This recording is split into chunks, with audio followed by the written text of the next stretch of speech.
संध्याकाळच्या वेळेला काहीतरी चमचमीत खावंसं वाटत होतं, म्हणून जसा चायनीज स्टॉलवर भेटतो तसा मस्त असा फ्राईड राईस आपण घरच्या घरी बनवणार आहोत.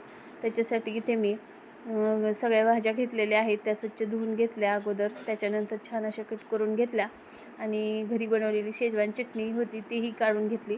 त्याच्यानंतर सगळ्या भाज्या चिरल्या बारीक. त्याच्यानंतर कांदाही मस्त असा चिरून घेतला. आता कढई ठेवूया. कढईमध्ये तेल टाकलेलं आहे. त्याच्यानंतर जिरे मोहरीची फोडणी केली, बारीक चिरलेला कांदा टाकून. थोडीशी अद्रक लसूणची पेस्टही टाकायची, छान फ्राय करून घ्यायचं. शिमला मिरची टाकून घेतलेली आहे, गाजर व कोबी आणि टोमॅटो सगळ्या भाज्या टाकायच्या आणि मस्त कढईमध्ये फ्राय करून घ्यायचे. त्याच्यानंतर घरी मसाले आहेत ते घरचे तेही टाकून घ्यायचे. इथे थोडीशी धना पावडर, हळद, लाल तिखट आणि चवीनुसार मीठ टाकलेलं आहे आणि ही शेजवान चटणीही टाकून घ्यायची आणि त्याच्यानंतर भात असं छान मोकळा करायचा व कढईमध्ये टाकून घ्यायचा आणि मस्त आपला हा फ्राईड राईस तयार आहे. एकदम खायला टेस्टी लागतो.